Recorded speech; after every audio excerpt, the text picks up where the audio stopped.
if both of you could just give a quick introduction for folks who don't know you, I think that would be valuable too. Yeah, for sure. Happy to. So good morning or good afternoon. My name is Paul Lanzi. I am the COO and co-founder of Remediant. We're a privileged access management startup based in San Francisco. And I'm joined today by Matt Peterson. Matt, you want to introduce yourself?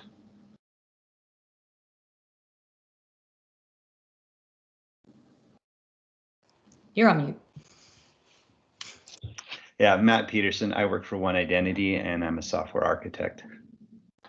All right, so Matt and I put together this presentation with both apologies and credit to the SCIM PAM working group, including Kelly Grizzle. So Kelly, if you're watching this recording, we hope we did your work justice. But to make it clear, neither Matt or I was involved in creating these draft standards, and so you guys can say lots of bad things about them, and neither Matt or I will be offended. But we do hope that we did the work of the previous working group justice by our little presentation today. Okay, so we'll start off with just talking about its current status. This SCIM PAM proposed standard was created back in September of 2017. It was revved in October of 2017, and technically from IETF's perspective, expired in April of 2018. It is in active use today through the SailPoint PAM module, which manages access from SailPoint to things like Beyond Trust, Lieberman, CyberArk, and Thycotic password vault solutions today. And we have Matt Domshon from SailPoint if you want to add anything to that, Matt. No, that's right. It is in active use. We've got quite a number of customers making use of it. So any extensions we do, we'll take that into account on the engineering side. Great, thanks, Matt. All right, other Matt, you want to talk about some of the basic concepts in the SCIM PAM standard? Yeah, so I think that if you just scan through the draft, these are the main concepts that it introduces. And rather than just repeat the slide, I think we'll go over these in a little bit more detail as we start talking about each one of them in their use cases. So yeah, let's just go to the next slide. Yeah, I would say that the one special one here is the concept of privileged data. I don't think that concept exists anywhere else, and that's basically a credential, roughly speaking. Right. It's any kind of secret. It could be an SSH key. It could be a password. Very often it is just a password, something that an application needs in order to fetch a token or to get access to an API. So boiled down, the basic functionality that is offered by the draft is just to allow, as a SCIM client, the ability to read this privileged data. So many of the PAM systems have their own API for allowing programmatic access to secrets, so that automated tasks without a human involved that might otherwise be using a web UI can fetch these secrets. And so this is a standard way of getting the privileged data through SCIM. And then the other main use case, which is probably 85% of the draft, maybe more, is how you actually read and modify access to the privileged data. So these are, answering the question, who has access to this particular secret? And then subsequent to that, like, I need to grant or revoke access to that secret. And it allows identity management systems, this portion of the draft, to have a model of access control to the PAM system. So one of the things that's kind of interesting is the interplay between an identity governance and an administration system, identity management system, and an external store and the PAM system. So identity management systems, they need to get information about accounts, and they do this through APIs, SCIM being one of them, but they're also able to use LDAP and the Graph API, other things, application or directory specific APIs to get information about users and groups. Well, it turns out that PAM systems also need this same kind of information. So many PAM systems are also SCIM clients because they need to be able to get information about users and groups so that they can represent those users and groups. Did we just lose the slides? We just lost Paul. Oh. Here, let me share and while he's getting back on. Oh, he's waiting in the lobby. Okay, let him share I was again. I was so enthralled by Matt's presentation, I hit the hang up button on my device. Sorry about that. That's awesome. Totally my fault. Let me restart the sharing here. Continue, Matt, please. Okay, so the PAM system has this, needs to have a representation of users and groups so that it can manage its own authorization model. It's what the PAM system is, what's governing access to these secrets. And so it imports users and groups and uses users and groups in its authorization model. This isn't something that is unique to PAM. Like almost every application does this. And let's go to slide 6. This is what introduces for the draft that we're talking about, the SCIM PAM draft, the concept of a linked object. So linked objects are just, it's the ability for an application like PAM to have both a local account and an external account. This is, this exists in Windows, it exists everywhere, where an application needs to be able to represent an account that it's not an authority for. So in One Identity, we use this terminology of authority for a system that actually kind of owns the account. This is where, it's the account of record for a user or a group. This is where you would go to add group members. It's where you would go to change information about the user, like really important identity information, like the user's surname or the user's email address or something like that. Well, PAM has the same thing with local accounts for which it is an authority. You just create a local account for any kind of user. But the majority of users in a PAM system are actually just parroted by the PAM system. They were imported, like we showed on the previous slide, through LDAP or SCIM or some other protocol, and PAM just has a record of them. And so in the draft, there's a new object called a linked object that allows a user or a group to point to another user and group saying, I know about this user and group, but I'm not an authority for it. I just use it in my authorization model. So we got one slide on this, but this is actually 85% of the draft. Like I said earlier, is just this is kind of a generic authorization model for PAM. And this is something that we've talked about in this group as a general problem also, which is, is SCIM suitable for authorization? And, there's 13, probably 10 of the 13 sections in the draft are all about authorization. And the basics are that you have this privileged data permission object, which is a new object proposed by the draft, and it has rights. The rights are undefined and they are specific to each PAM system.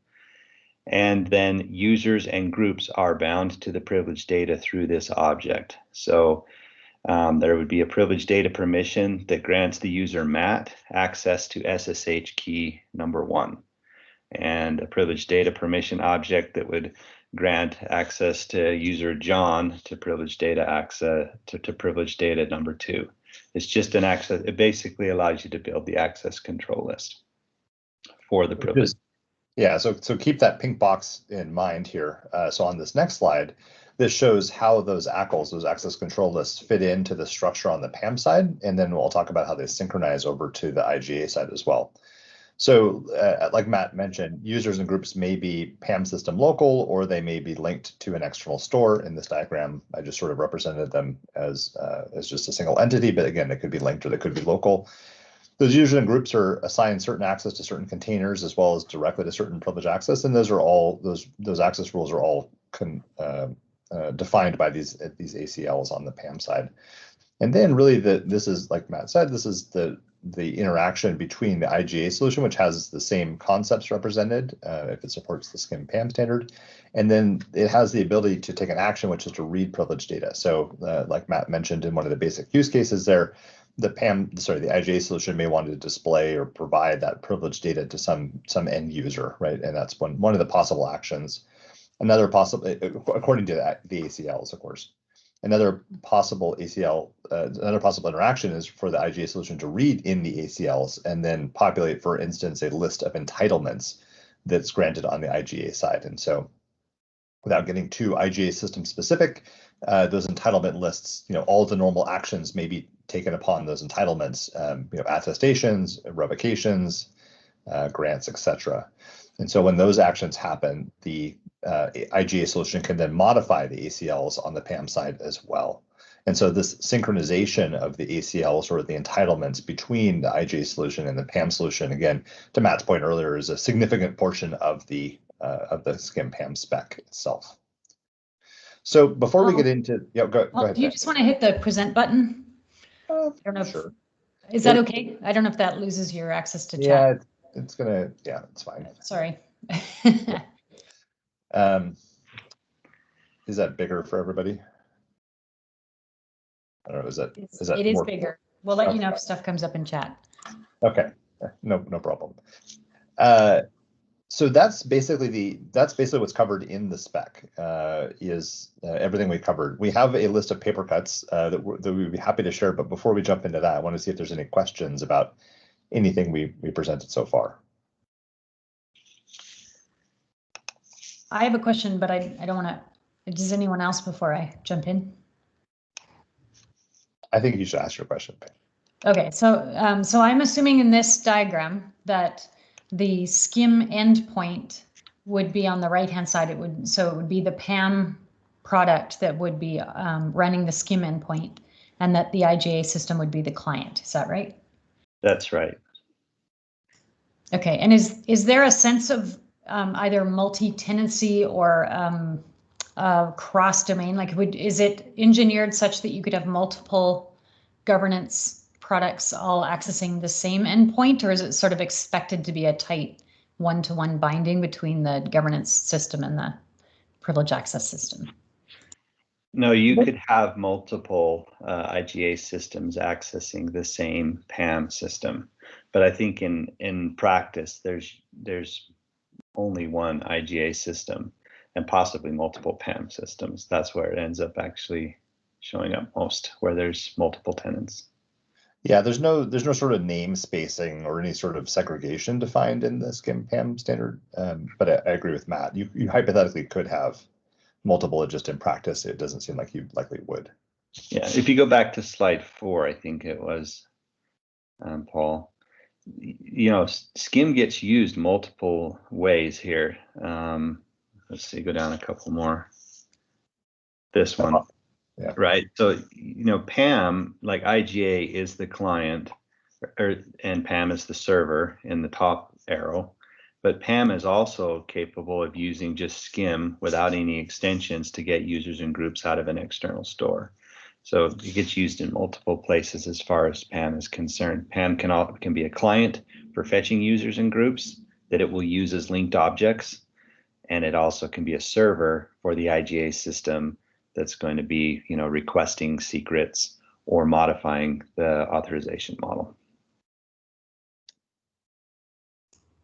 Okay, and just because the industry has gone a little crazy lately on secrets management versus privileged access management, is the expectation here that you are performing key management through this, or only that you are managing authorizations? I mean, I think you said you were fetching secrets, right?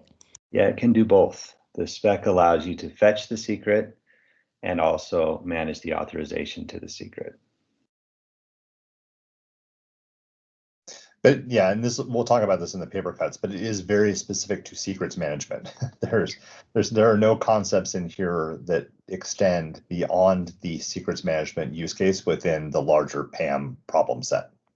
Yeah, this gets into the paper cuts a little bit, but one of the things that the spec allows you to do is fetch the secret, but it doesn't allow you to tell the PAM system that you're done using the secret, which is important functionality for many password vaults, because they are the purpose of the vault is to keep a log of who has access to a particular secret at a particular time. So if something bad happens, you know what person or what entity owns the secret during that period of time, and you can go back and do whatever you need to do to figure out who did the bad thing.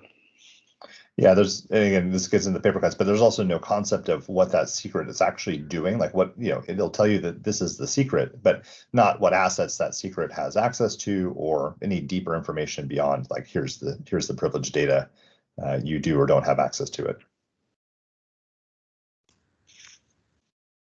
So, and I assume it's out of scope for this to have things like a step up or a delegation or activation of I mean, you assume that privilege elevation has already occurred prior to asking for the secret, is that right? Yeah, like we mentioned, this is just about secrets management. There is no concept of just-in-time access or step-up access. There's nothing that the spec doesn't address any of those PAM use cases. Yeah. Though we wish it did. So, if there are any other questions before I talk about our paper cut brainstorm. All right, then I will get to the complaining then. Matt, you want to kick us off here? Yeah, I think one of the one of the things about the draft is a little bit of a nitpick, but it's difficult when you read the draft to determine right up front what is the draft trying to accomplish. And that's kind of our first bullet, is that just what we provided in one slide, which is here's the two things that this draft does. It's not found in the draft. You have to go through a lot of detail before you actually parse out, okay, this draft allows me to do these two things. So I think just statement of that up front, statement of purpose would be really handy. Yeah, and then Matt mentioned this a little bit, but this SCIM PAM draft solves some very general problems in a very SCIM PAM specific way. So reading and modifying access control lists is not a new problem. It's not even a problem specific to SCIM PAM, but here it's solved in a very SCIM PAM specific way. And we don't mean this as a criticism of Kelly and the work that the team did, because they were solving a very specific problem. But I think the opportunity now exists for us as a SCIM working group to think about whether reading and modifying ACLs is a problem we should solve at a SCIM as a SCIM standard rather than as a SCIM PAM standard. Yeah, if it were something that was solved more generally for SCIM, then this draft could have been, just much smaller, like 30% the size that it was, because all it would have to do is define the new object for privileged data and then rely on a general standard for authorization to that object. But because there is no authorization in SCIM, it had to build that up as part of the draft. And similarly, linked objects are also not a problem specific to SCIM PAM, though they're solved here in a SCIM PAM specific way. Again, there probably exists an opportunity as a SCIM group to think about how do linked objects get represented. And Matt, I think you have some thoughts on the authority element of that as well. Yeah, I think that linked objects are just so common in identity management, where a system will know about an object, but it's not an authority for that object. All that the system does is kind of parrot that object out through its SCIM interface as a user or as a group, but it doesn't have the ability to actually make any modifications, especially when it comes to group membership. You actually have to go to the authority, which you might use SCIM to do, and change the group membership. And then that system would synchronize that object back, and it would parrot back the same thing that you could get from the authority. But those objects exist in the application for purposes of just, for authorization, just saying, members of this group have access to this object, but I can't actually change the members of that group. So being able to just represent this concept of something that I'm an authority for and something that I'm not is what linked object is about in this draft. But I think that it's something that's just generally useful for anyone, any SCIM service would want to know how they can do this. In Matt a and I were non-authoritative case, do you picture needing a pointer or a link to the actual object such that the third party, in this case the IGA, would know to go point or make its changes in the directory as opposed to in the PAM? Exactly. That's really what it's doing, is it's saying, this is a way for you to canonically address the authority. So you can't use things like email address because email address doesn't have enough information about the authority. I can have an email address that is my own domain. It could be hosted by Google, it could be hosted by Azure or whatever. I can't actually get to the authority by just knowing the email address. So how do we canonically point to the authority for a particular object that we are parroting? As I say parrot, I mean just kind of we've synchronized that into our product, and we're using SCIM to let the world know that we know about this object, but we're not an authority for it. We need some identifier that says, here's the authority for this object.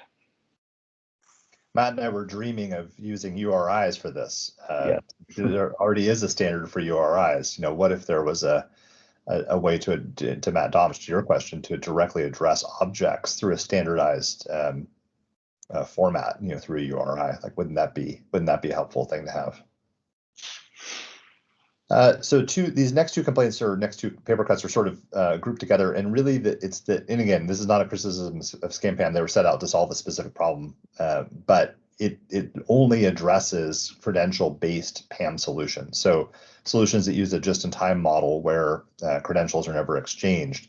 The standard doesn't really have a way of solving for that. And to Matt Peterson's earlier point, there is no sort of end. I'm done with this secret.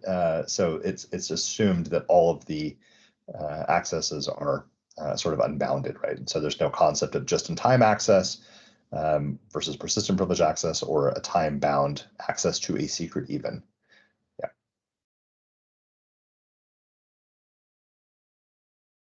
Yeah. Do you see a need for, this is maybe a dumb question, but I mean, really, we're talking about right now sharing secrets, right? Sort of sharing secrets under bounds. Is this a case where you think you could have a delegation of secrets rather than a simple fetch of secrets? For example, you modify the ACLs in order to suddenly be able to access HSM, and the HSM will now release to you the secret, rather than having a REST fetch. Or maybe you make a configuration change so that suddenly now you're able to like a system is going to grant you access rather than a system, rather than you suddenly supplying an actual string. Yeah, I think that the knowledge of secrets is something that is, in my mind, a bit legacy, but it just exists. And I think that given preferences, you would design a system that would do more of what you're talking about. Have time-bounded kind of access where you don't need to know these secrets. But there are so many systems that exist that are legacy, where you just need to know a secret. And I think that's what PAM, especially password portions of PAM, are all about, is just recognizing that these systems exist, and that probably the best thing that we can do is have really good control over who owns the password at a particular time. And most password vaults just will say, okay, I'm going to give user X the password, and then when they're done with it, they tell me that they're done with it. I will reach out to the system that password was for, and I'll change it. So now I'm the only one that knows it. User X no longer knows it. That's basically the foundation of password management in PAM. Yeah, and then just to build on that, there's also the emerging use cases around, and selfishly here, right? So my company has a solution like this, solutions that don't handle credentials at all, where all the access is granted to users in underlying account. In this case, it would be a linked account, and then removed on a just-in-time basis, where there is no exchange of credentials or secrets at all. Yeah. So I think this is, I don't know if this is the right answer to your question, Pam, but I think this is all about legacy applications for the most part, is that there's a lot of secrets involved and passwords in terms of accessing them. Okay, that makes sense. I mean, heaven forbid we overload this when we don't need to, right? It sounds like there's a pretty specific value proposition here. that we can stick with.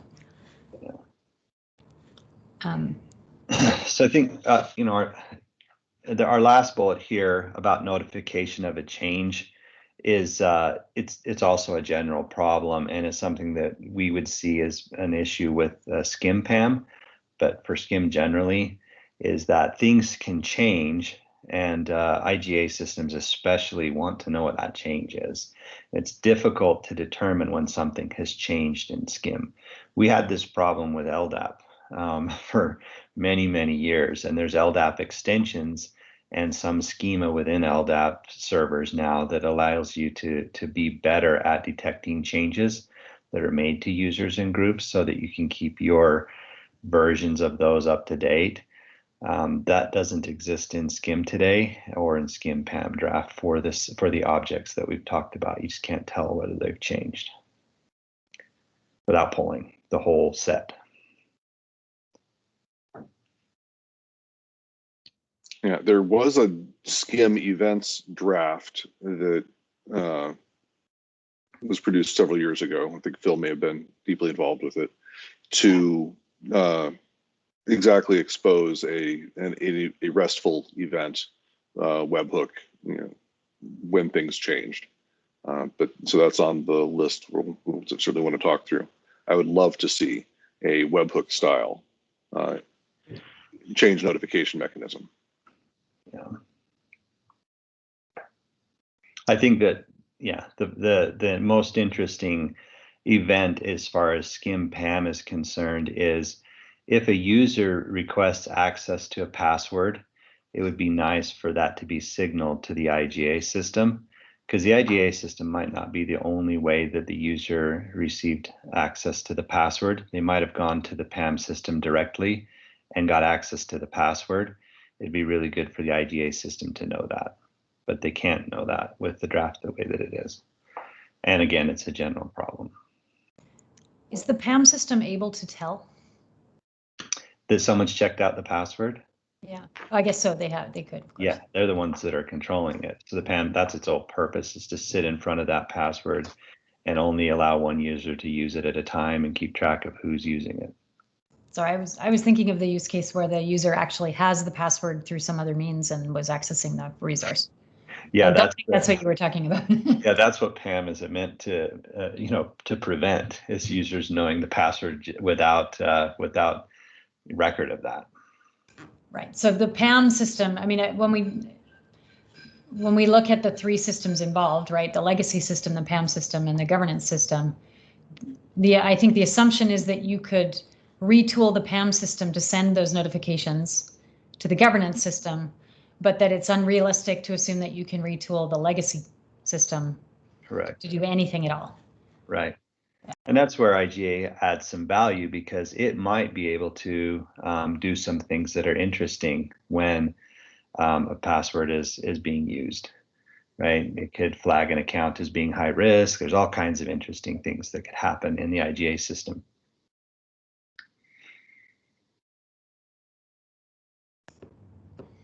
And those are transient changes that you wouldn't necessarily see if you were polling.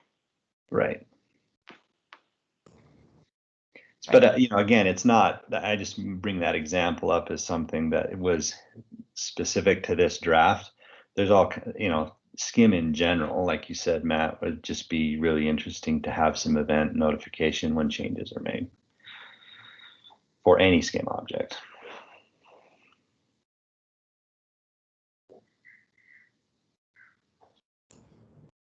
Cool. Any more questions? This is fantastic. This has taught me so much.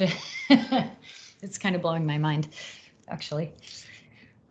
I think this is great. I'm going to stop the recording now, just so we have that piece as a chunk that people can search for and find and learn about, if that works. So thank you so much for putting that together. I think it's incredible.